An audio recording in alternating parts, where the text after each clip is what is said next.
Hello, Minglawa. Guiding Star Music School, Jana Juzuba, Channel Java Likmia, Abu General, Music Theory, Chapter 37 Yawabi, Cantosa Kubono, Dima, Scale, Machanani Bono, Didi Dali, set over. So, Abu Skill John. ဒီ diatonic ပေါ့နော်သူ့ကိုကြောင်းပြည့်ပြည့်စုံတော့ကျွန်တော်ပုံမှန်တော်တော်များပြောခဲ့ပါပြီ scale form တွေရောဖြစ်ပေါ်လာမှုတွေလေ့ကျင့်ဖို့တွေရဲ့မှာကြောင်းပေါ့နော်အခုတော့ဗာကြံလဲဆိုတော့သူနဲ့ချိန်ပြီးတော့နော် scale နဲ့ပတ်သက်ပြီး theory ကပြောပါဆို interval ဆိုတာကိုဆက်ပြောရမယ်ဗျအဲ့ interval ကတော့ရှေ့ခန်းမှာကျွန်တော် theory မှာရှင်းထားပြီးတော့ဒါပေမဲ့ဒီမှာလည်းထပ်ပြီး session မှာပေါ့နော်ပုံပြည့်စုံအောင်ပေါ့နော်အဲ့ interval ဆိုတာဘာကိုပြောတာလဲဆိုတော့ဒီ diatonic region scale မှာကြားရောက်နေတဲ့ဒီ tone တွေပေါ့နော် notes တွေရဲ့အကွာအဝေးကိုခေါ်တဲ့နာမည်သတ်မှတ်ချက်တွေပေါ့နော် interval တဲ့ဆိုလိုရရင်ညာ C D E F G A B C do re mi fa so la ti do ဆိုပြီးတော့နော်အဲဒီမှာ interval တွေကိုနာမည်ပေးထားပါတယ်အဲဒီမှာ interval နာမည်2မျိုးရှိတယ်ဗျ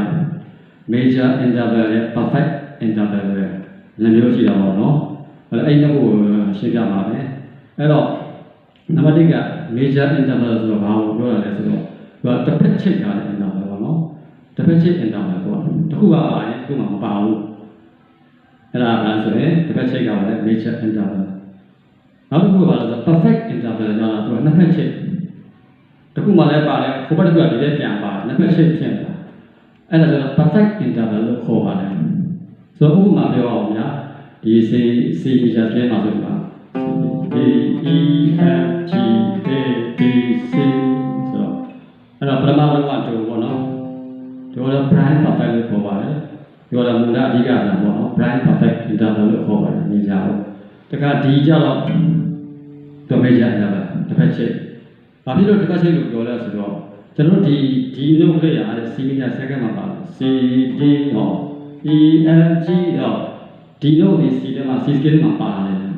နော်ဒါပေမဲ့တစ်ဖက်ချိတ်ဆိုတော့ဒီ scale မှာကျတော့ C မှာပါတော့ဗျာနော်ဒီ scale ဒီခါကျတော့ C ကြောက်တော့အဲ့တော့ဒီ scale က C D E C C D ဟော C D sorry D E F sharp G sharp A B C sharp D အဲ့တော့သူက C မှာပါတဲ့ C sharp ဖြစ်တယ်အဲ့တော့ဒီ diatonic major scale မှာ C ကမပါဘူးအဲ့တော့ဒီမှာတစ်ဖက်ပဲချိန်တာနော် C major scale မှာတော့ဒီလုံးပါတယ်ဒီ major scale မှာတော့ C လုံးပါပဲ C sharp ပဲကြာ C လုံးမပါတဲ့ကြာအဲ့ဒါတစ်ဖက်ရှိဖြစ်တဲ့ကြောင့်ဒီ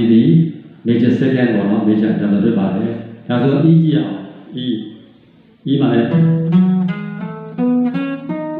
E မှာလည်းတော့ C မှာတော့ E ပါတယ် C D E နံပါတ်3ရမှာ E C မှာ C major scale မှာတော့ E လုံးပါတယ်ဒါနဲ့ E ကြတော့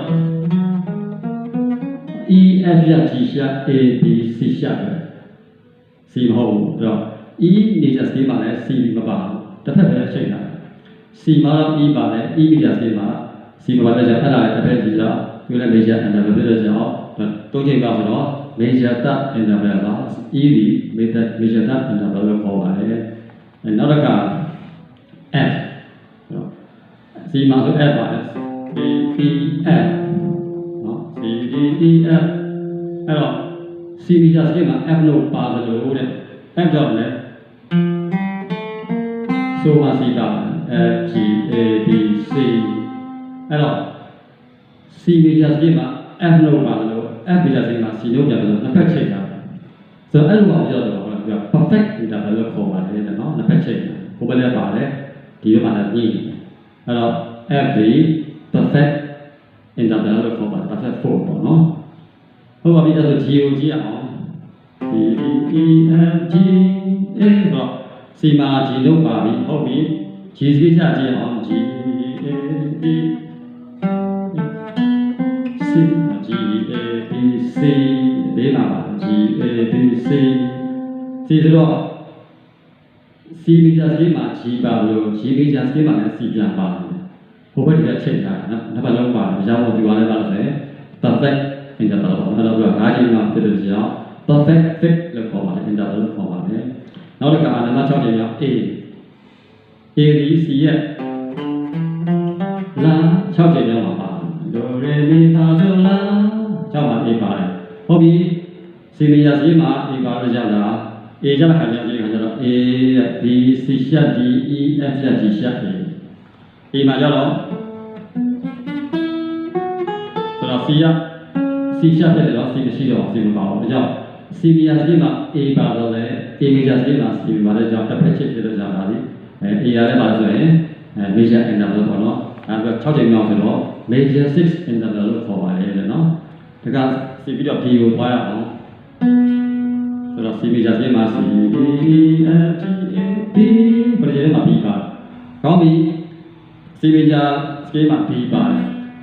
ဒါဆိုရင် B ကိုကြည့်ရအောင် B ကျတော့ B C sharp D sharp E F sharp G sharp A sharp ပြီးတော့ C sharp ဖြစ်တယ်လေ C မဟုတ်တော့ဘူးဒါကြောင့် B မှာလည်းတစ်ဖက်ပဲချိန်တယ်ကွာ C major scale မှာ B လို့ပါမယ် B major စီတက်တော့ C လို့မပါပါဘူးတစ်ဖက်ချိန်တဲ့ကြောင့်တွေ့ရပါဆိုရင် major interval လို့ခေါ်ပါတယ်ဆိုတော့သူက9ချိန်မြောက်ဆိုတော့ major 7 interval ပါတဲ့နောက်ဒုပြန်ရောက်တဲ့ octave ဒါတော့ prime octave ပေါ့နော်ငကိုအရင်းမြစ်ရဲ့တန်တွေ့ရတာဆိုတာ prime octave လို့ခေါ်ဒါကြောင့်ဒိုကို prime perfect နောက်က perfect prime နောက်က re ကို major second interval mi ကို major third interval fa ကို perfect fourth interval so g ကို perfect fourth interval a လာကို major interval b ကိုဘာလို့လဲခုနကချိန်တော့ပါပါတယ်ဒီလို major interval နောက်ဒုပြန်ကြောက်လာတာပါဆိုတော့ပါတယ် perfect prime ဖြစ်ပါနော်အဲ့ဒီဟာလေးတွေကတော့သူကနောက်ပိုင်းကျတော့ interval ကကြည့်လို့ရှိရင်ဘာလို့ရတာလဲကျွန်တော် compare လေးပုံမှာကခေါ်ပါတယ်တော့ဝင်ပါတယ်နော်ဒါ major တာလို့ minor တာလို့တော့ပဲသူ interval ရတယ် code လေးခေါ်တော့ပါဗျာအဲ့ခါကျတော့code ဒီဆောက်ဖို့ပါတယ်ပို့ပြီးတော့တွဲသွားတယ်ဗျာနော်အဲ့တော့ဒီမှာတော့ဒီ dynamic major scale ရဲ့ interval ချောင်းပြောပါမယ်နော်နောက်တစ်ခါကျတော့ကျွန်တော်အဲ့မှာတွေ့ထိုင်တော့နေမှာပတ်သက်နေတဲ့ code လေးပေါ့နော်ဒီပါလေပြောနေကြတာပါလေfamily code လေးပေါ့နော်မိသားစု code လေးနဲ့ family code လေးအဲ့ဒီ family code ကိုကျွန်တော်ဆက်ပြောပါမယ်နော်ခုတော့ဒီ interval ချောင်းရှင်းပြလိုက်ပါပြီ okay bye bye